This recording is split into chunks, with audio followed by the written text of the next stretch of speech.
දැන් අපි කතා කරන්න උත්සාහ ගන්නේ දේශපාලන අර්ථශාස්ත්‍රීය ප්‍රවේශය ගැන.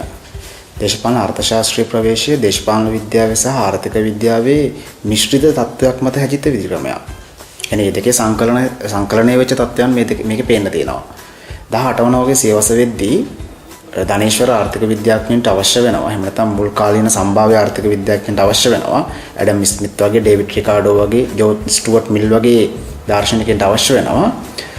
ආණ්ඩුවේ තීරණ හා ප්‍රතිපත්ති කොහොමද වෙළඳපොළ මත බලපාන්නේ කියලා අධ්‍යයනය කරන්න. මොකද ආණ්ඩුව ගන්නා තීරණ හා ප්‍රතිපත්ති මගින් වෙළඳපොළට ඇති කරන බලපෑම ගැන හොයන්න. අනික් අතට භාණ්ඩ නිෂ්පාදනයේට, ජාතික ආදායමට, වෙළඳාමට ආණ්ඩුවේ තීරණ හා ප්‍රතිපත්ති බලපාන ආකාරය අධ්‍යයනය කරන්න. ඔන්න ඔය කාර්යයන් දෙක සිද්ධ කරන්න තමයි දේශපාලන අර්ථශාස්ත්‍රීය ප්‍රවේශය කියන එක ආරම්භ වෙන්නේ. ඒතර ඊට පැහැදිලි ආණ්ඩුව සහ වෙළඳපොළ ක්‍රමයක්. නැත්නම් වෙළඳපොළ මත ඇතිවන සම්බන්ධතාවයේ මේ දෙක එකිනෙකට ඇති කර ගන්නා බලපෑම් මත අධ්‍යයනය කිරීමේ අවශ්‍යතාවය මත තමයි මේ දේශපාලන අර්ථශාස්ත්‍රය කියන විධික්‍රමය හැදෙන්නේ. ඔක තමයි මුල් කාලීන තත්ත්වය. බැයි 19 වන වගේ සියවස වෙද්දී 19 වෙනි සියවස වෙද්දී මාක්ස්වාදී නිර්මාණය වීමත් එක්ක අර පැවතුණු සම්භාව්‍ය තත්ත්වයන්ගෙන් එහාට දේශපාලන අර්ථශාස්ත්‍රීය ප්‍රවේශය විකාශනය වෙලා යනවා. දැන් අද වර්තමානයේ අපි දේශපාලන අර්ථශාස්ත්‍රීය ප්‍රවේශය කිව්ව ගමන් අපට එන්නේ මාක්ස්වාදීන් විසින් ආර්ථිකයට අදාළව සහ දේශපාලනට අදාළව කරපු විග්‍රහය. එතකොට සම්භාව්‍ය ආර්ථික විද්‍යාඥයින් කරපු අර සාමාන්‍ය පොදු විග්‍රහයට එහා ගිහිල්ලා ආර්ථිකය පිළිබඳ ගැඹුරු විශ්ලේෂණයක් කරන්න මාක්ස්වාදීන් විශේෂයෙන්ම කාල් මාක්ස් උනන්දු වෙලා වැඩ කරනවා. එතකොට අද දේශපාලන අර්ථශාස්ත්‍රීය ප්‍රවේශය කිව්ව ගමන් අපිට තනිකර මාක්ස්වාදී දෘෂ්ටි කෝණයකින් තමයි ගැන පේන්න ගන්නේ. මාක්ස් උත්සාහ කරනවා සම්භාව්‍ය ආර්ථික විද්‍යාඥයන්ට එහා ගිහිලා ආර්ථිකය පිළිබඳ ගැඹුරු අධ්‍යයනයකට යන පළවෙනි කාරණා. සහ මෙතෙක් ආර්ථිකය හා දේශපාලනය අතර පවතින සහසම්බන්ධතාවය ගැන න්‍යායික පද්ධතිය නැත්නම් ඉතා පැහැදිලි න්‍යාය තියරිටිකල් සිස්ටම් එකක් ඉදිරිපත් කරලා තිබුණේ නැහැ සම්භාව්‍ය ආර්ථික විද්‍යාඥයෝ. නමුත් එහෙම න්‍යායික පද්ධතියක් ඉදිරිපත් කරන්න මාක්ස් උත්සාහ ගන්නවා. ඒකට වර්තමානයේ අපි ඔන්න ඔය කාරණා යටතේ තමයි දේශපාලන අර්ථශාස්ත්‍රීය ප්‍රවේශය හඳුනාගන්නේ. ආර්ථිකයට කොහොමද ආණ්ඩුව ගන්න තීරණ ප්‍රතිපත්ති බලපාන්නේ කියන ආකාරය. එතනදී මාක්ස් තමයි ගැඹුරු විග්‍රහයක් කරන්නේ. ඔහුගේ න්‍යාය පද්ධතිය හඳුන්වා දෙනවා ඓතිහාසික භෞතිකවාදය කියලා. ඓතිහාසික භෞතිකවාදය තමයි මාක්ස් හඳුන්වා දුන්නේ එතනම සූත්‍රේ. දේශපාලන හා ආර්ථිකය අතර ගැට ගැහිච්ච සූත්‍රයක. ඓතිහාසික භෞතිකවාදී විග්‍රහය තුළදී මාක්ස් ඉතා පැහැදිලිව කතා කරන දෙයක් තියෙනවා සමාජ සැකැස්ම කියලා.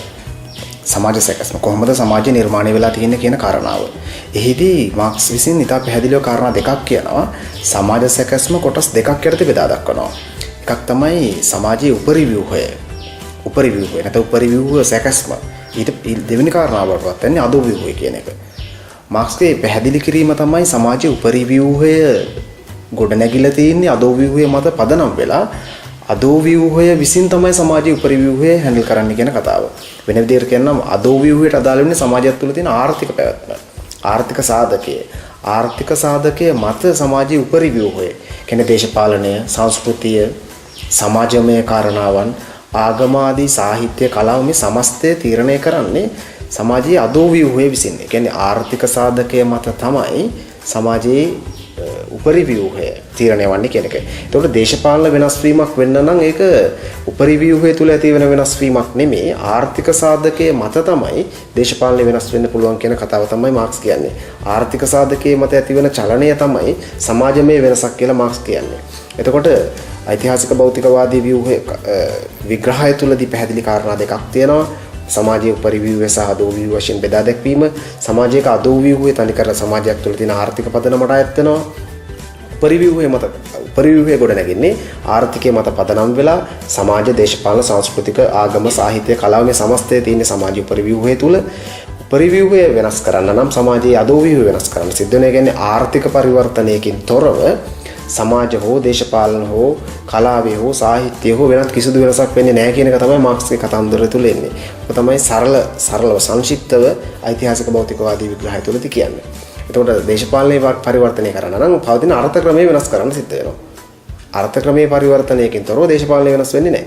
සමාජ වෙනසක් සිද්ධ කරන්න නම් හුදු සමාජයටම සමාජය වෙනස් කරගන්න බෑ. සමාජයේ තියෙන ආර්ථික ක්‍රියාවලිය වෙනස් වුණොත් තමයි සමාජය වෙනස් වෙන්නේ. එතකොට හරි සරලව මේක ඉඳන් කියනවා අපි වෘත්තයක් ඇඳලා වෘත්තයේ කේන්ද්‍රය ආර්ථිකය කියලා ලියලා පරිධිය උපරිව්‍යුහයට ගත්තොත් කේන්ද්‍රය වෙනස් කරොත් තමයි පරිධිය වෙනස් වෙන්නේ.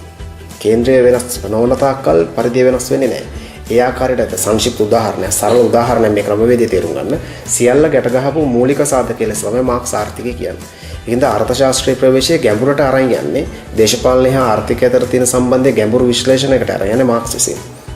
මාක්ස් කියනවා දැන් ඉතිහාස සමාජ ක්‍රමයේ ගත්තන් පස්සේ මුලින්ම හම්බ වෙන සමාජ ක්‍රමය තමයි ප්‍රාග් කොමියුනිස්ට් සමාජය. ඒකේ තිබුණේ සරල අවශ්‍යතාවයන් මිනිස්සුන්ට. රාජ්‍යවත් තිබුණේ නැහැ කියලා තමයි කියන්නේ.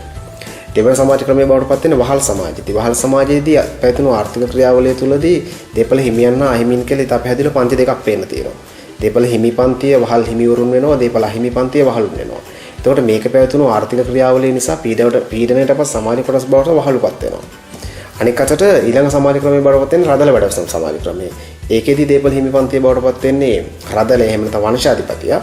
දේපල අහිමින් බවට පත් වෙන්නේ ප්‍රවේණි දාසයා. ඊළඟට එළඹෙන ධනේශ්වර සමාජ ක්‍රමය තුලත් ඒ පන්ති ව්‍යුහය එහෙමම එනවා.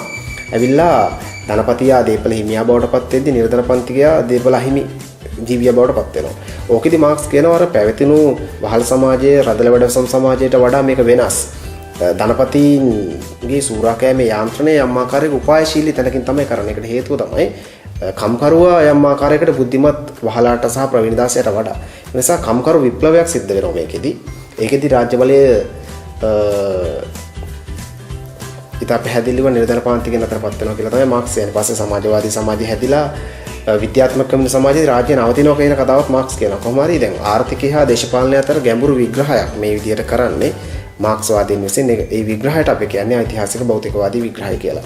ඕක තමයි දේශපාලන අර්ථශාස්ත්‍රීය ප්‍රවේශයේ පදනම් කාරණාව බවට පත් වෙන්නේ.